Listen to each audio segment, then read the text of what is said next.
Absolutely not. I wouldn't go back to RAHEEMA Moosa Hospital.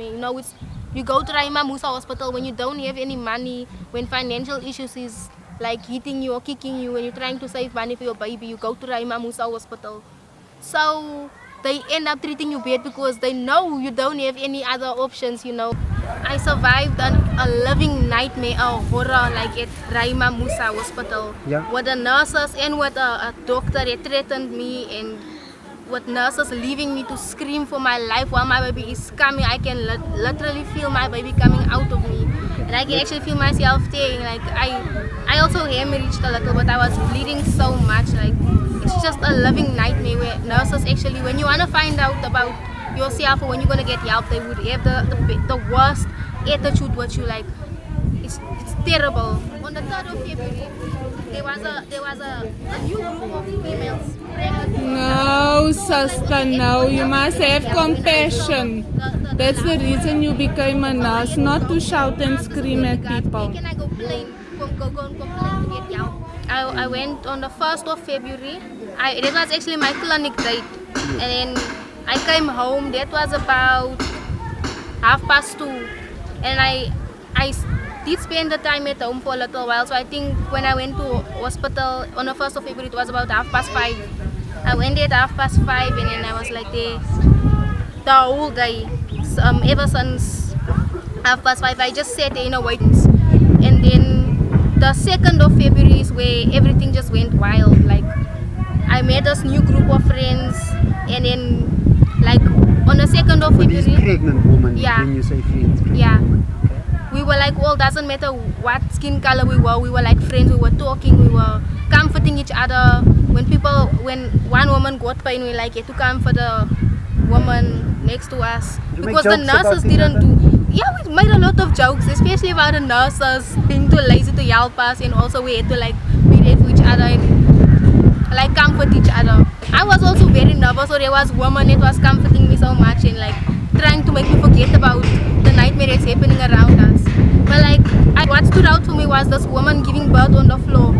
She gave birth on the floor right in front of us on like a scarf. She was laying there and the baby came out and we were all screaming, the baby's coming. And what the nurses done was they were shouting this woman because she didn't call them to say that the baby's coming. So they were shouting her and had a lot of bad remarks on about her. From the 1st of February till the 3rd of February, I was like sitting on a chair, like, and I cannot sleep at all. Like, I don't know if they wanted me to also throw myself on the floor, but that's I couldn't endanger my child like that. So I just sat on the chair, like right through the night. Like I couldn't sleep, and there was so much noises. And as a pregnant woman, you need your sleep, right? Right now, I'm suffering with depression, like, and I have to actually go to the clinic to get medication, and I have to go to the psychologist as well to go and speak about my emotions, because I haven't been the same afterwards. After the treatment, like after complaining, from there, like right after I started complaining, they started ill-treating me. That's where my yell actually started. Right after I started complaining, they treated me worse, because like before I went to go and complain, I was just one side on the chair. I was not on like two bed terms with them, but the other females were on bed terms because they were like screaming that my baby's coming. That's why they were on bed terms. Right after I went to the delivery room and the doctor gave me the epidural, that was about 2:30, round about there. That's my estimation, from 2:30. Then yeah, he walked out and he was like, whenever I get pains, I should call the nurses. And then like he walked out, I think about 30 minutes after that, the baby started moving and started pushing down, and I was screaming. Ever since then I was screaming, can somebody please help me, because it's my first baby. I don't know what should I push, should I not push, what should I do? It's my first baby.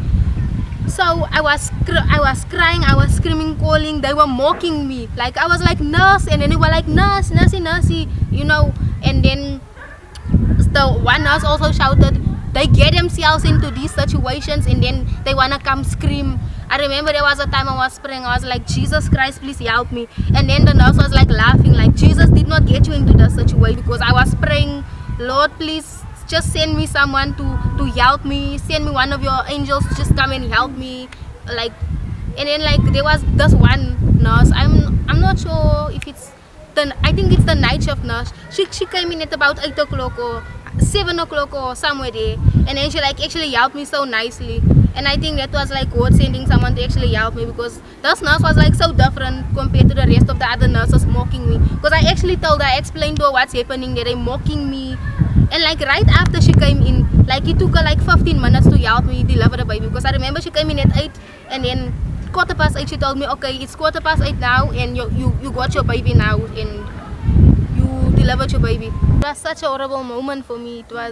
I was there for 3 days. The first day was like super horrible, because like I was with the first group of women. We all had so much, we experienced so much together. Like we all had to be there for each other, because the nurses couldn't be there. Like maybe when the women were like giving birth, we like had to carry the woman's bags for them, and you know, if the woman was like shouting for help, and then the nurses would ignore them, and we would like try to help where we can, or like scream at the nurses so they can actually like listen to us. Like this woman is about to give birth on the floor, can you please come and help?